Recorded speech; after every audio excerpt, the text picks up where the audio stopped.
சோனாவின் நாகினி. ரொம்ப வருஷத்துக்கு முன்னாடி ரத்தன்கர் அப்படிங்கிற ஒரு ஊர்ல சிக்கந்தர் அப்படிங்கிற ஒரு ராஜா ஆண்டுகிட்டு வந்தாரு. இவரு வேட்டையாடுறதுல பெரிய மண்ண. ஒவ்வொரு நாளும் தன்னோட சேனைகளையும் படைகளையும் கூட்டிக்கிட்டு வேட்டைக்காக கிளம்பிடுவாரு. வேட்டையாடாம வீடு திரும்பவே மாட்டாரு. ஒரு நாள் ராஜா சிங் வேட்டைக்காக கிளம்பி போயிட்டே இருக்கும்போது ரொம்ப தூரம் போனாரு. ஆனா அவருக்கு வேட்டையாட எதுவுமே கிடைக்கல. அப்போ அவர் மனசுக்குள்ள இன்னைக்கு வேட்டையாட எதுவுமே கிடைக்கலையே. அதனால அவர் காட்டு வழியா இன்னும் கொஞ்சம் முன்னாடி போனாரு வேட்டையாட. அவரோட சேனைகள்லாம் பின்னாடி வந்துகிட்டு இருக்காங்க. இப்படி போய்கிட்டே இருக்கும்போது ரொம்ப தூரம் வந்து காட்டுக்கு நடுவுல வந்துடுறாரு. அப்போ யாரோ ஒரு பெண்மணி அழற சத்தம் கேட்டுச்சு. அப்ப அவர் யோசிச்சாரு, அட, இந்த காட்டுக்குள்ள யார் உட்கார்ந்து அழுறது?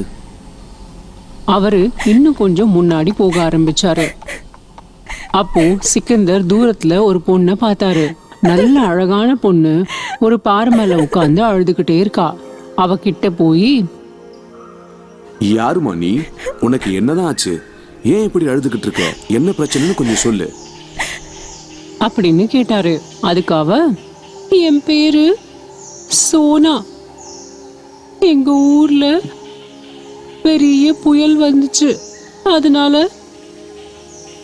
அங்க இருந்து தப்பிச்சு நான் இந்த காட்டுக்குள்ள வந்து மாட்டிக்கிட்டேன்.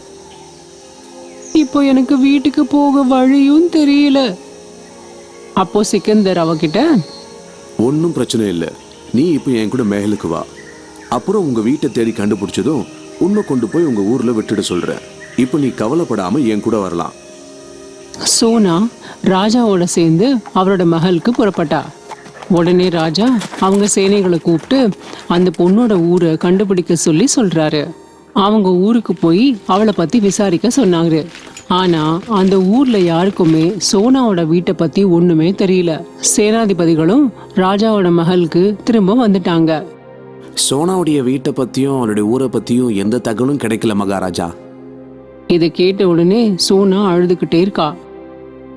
இப்ப நான் எங்க போவேன்? இங்க எனக்கு யாரையுமே தெரியாது, எனக்கு யாருமே இல்ல. ராஜாக்கு சோனா அழறத பார்க்கவே முடியல. அப்போ ராஜா சோனா கிட்ட சொன்னாரு. ராஜாவோட கண்ணுக்கு சோனா ரொம்ப அழகா தெரிஞ்சான். அதனால, இங்க பார், நீ அழறத என்னால பார்க்க முடியல. உனக்கு சம்மதம்னா உன்னை கல்யாணம் பண்ணிக்கிறேன். உடனே சோனாக்கு ரொம்ப சந்தோஷம். சோனா வெக்கப்பட்டுக்கிட்டே இருந்தா. அப்புறமா ராஜாக்கும் சோனாக்கும் கல்யாணமும் முடிஞ்சது. 2 பேரும் ஒன்னா சேர்ந்து ரொம்ப சந்தோஷமா வாழ்ந்துட்டு வந்தாங்க. கொஞ்ச நேரம் கழிச்சு ராஜாவோட உடம்புல உஷ்ணம் ஜாஸ்தி ஆச்சு. அவரால ஒண்ணுமே பண்ண முடியல.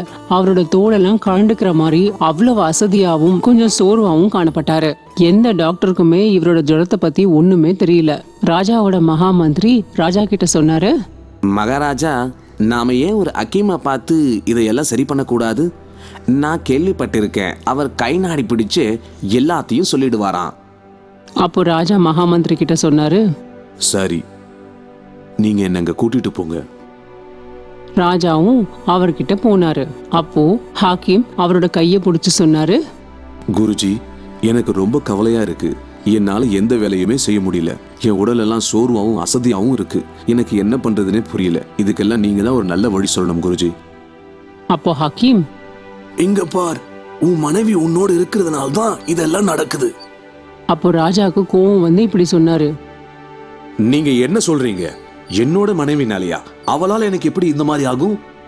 அப்போ அந்த ஹக்கீம் சொன்னாரு, உன்னுடைய மனைவி ஒரு நாகினி. அப்போ ராஜா, என்னுடைய மனைவி நாகினியா? இது எப்படி நீங்க சொல்றீங்க? இது எனக்கு ஒண்ணுமே புரியலையே.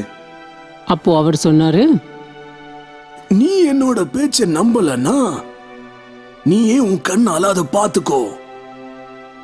அப்போ ஹக்கீம்ஜி ராஜா கிட்ட, அது எப்படி குருஜி என்னுடைய கண்ணுக்கு தெரியும்? இங்க பார், இன்னைக்கு ராத்திரி ஒரு சொட்டு தண்ணி கூட எங்கேயுமே வைக்காத. 12 மணிக்கு மேல உன் மனைவி கிட்ட தண்ணிய கேள். அப்போ ராஜா ஹக்கீம்ஜி சொன்னதை கேட்டு மஹல்ல உள்ள எல்லா தண்ணியையும் ட்ரை ஆக்குறாரு.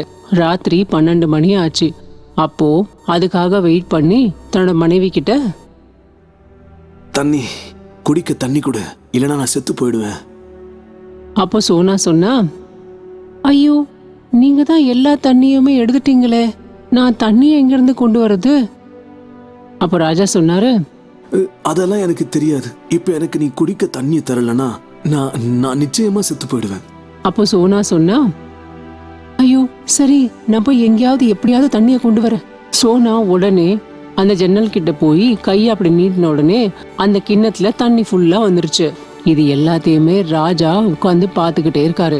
அப்போ அவர் யோசிச்சாரு, நான் தான் ஒரு சொட்டு தண்ணி கூட இல்லாம எல்லாத்தையும் காலி பண்ணிட்டேனே, இந்த தண்ணி சோனாவுக்கு எப்படி கிடைச்சது? அப்போதான் குருஜி ஹக்கீம் சொன்னது ஞாபகத்துக்கு வந்தது. அப்போ அங்கிருந்து நேரா ஹக்கீம்ஜி கிட்ட போய் நடந்த எல்லாத்தையுமே சொல்றாரு. அக்கிம்ஜி, நீங்க சொன்ன மாதிரியே என்னுடைய மனைவி தண்ணியை கொண்டு வந்து கொடுத்தா. எனக்கு ஒண்ணுமே புரியல. இப்ப நான் என்ன பண்ணணும்? இதுல இருந்து அவளை எப்படி குணப்படுத்துறது? நீ உன்னுடைய மனைவியை கூட்டிட்டு சமுத்திரத்துக்கு போகணும். அங்க போய் உன்னுடைய மனைவி கிட்ட நீ சொல்லணும், எனக்காக நீ கடலுக்குள்ள போய் முத்தெடுப்பியான்னு. உன்னுடைய பேச்சை கேட்டு அவ கண்டிப்பா கடலுக்குள்ள குதிப்பா. அவ குதிக்கும் போது நீ செய்ய வேண்டியது, நான் உனக்கு தர இந்த பொடியை அவ மேல தூவிடு. அதுக்கப்புறம் என்ன நடக்குதுன்னு உனக்கே தெரியும். அப்ப சோனா கிட்ட ராஜா சொன்னாரு, சோனா, நீ எனக்காக கடலுக்குள்ள போய் முத்துக்களை கொண்டு வரணும். அப்போ ராஜா சொன்னாரு, ஐயோ ராஜா என்ன பேசுறீங்க நீங்க? என்னால எப்படி கடலுக்குள்ள போய் முத்து கொண்டு வர முடியும்? அப்போ ராஜா சொன்னாரு, ஓ, நீ எனக்காக இதை கூட பண்ண மாட்டல சோனா, சொல்லு. அப்போ ராஜா சொன்னாரு, சரிங்க ராஜா, நான் கண்டிப்பா உங்களுக்காக கடல் அடிக்கு போறேன். நான் போயிட்டு திரும்பி வரும்போது உங்களுக்கு சிக்னல் தரேன். அப்ப நான் கரைக்கு வந்துட்டு தான் நீங்க நினைச்சுக்கோங்க. இது எல்லாத்தையுமே சொல்லிட்டு அவ கடலுக்குள்ள குதிச்சிடுறா. ராஜாவும் ஹக்கீம்ஜி சொன்ன மாதிரி அந்த பொடிய அவ தண்ணிக்குள்ள போன உடனே அவ மேல தெளிக்கிறாரு. அதுக்கப்புறமா அவ பாம்பா மாறி போயிடுறா. இத பார்த்த உடனே ராஜாக்கு அவ பாம்பா மாறினது தெரிஞ்சு போச்சு. அதுக்கப்புறம் அவ அதுக்குள்ளேயே இறந்துடுறா. வெளியில வரவே முடியல. ஸோ ஃப்ரெண்ட்ஸ், எங்களோட எல்லா கதைகளையும் நீங்கள் பார்க்க கேட்க உடனே எங்கள் சேனலை சப்ஸ்கிரைப் பண்ணுங்க, பெல் ஐக்கானையும் கிளிக் பண்ணுங்க. சரி, இப்போ அடுத்த கதையில் உங்களை நான் சந்திக்கிறேன். பாய்.